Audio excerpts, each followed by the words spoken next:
In this tutorial, I'm going to show you how to convert images into PDF.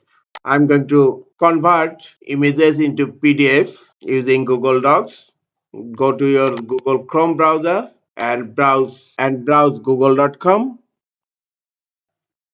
and make sure you have signed in to your Google account.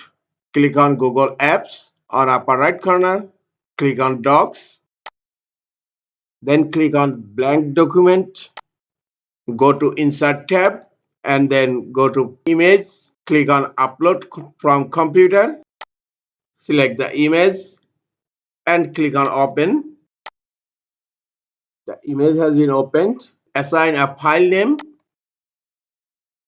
Go to File tab on upper left corner, go to Download, and then click on PDF document.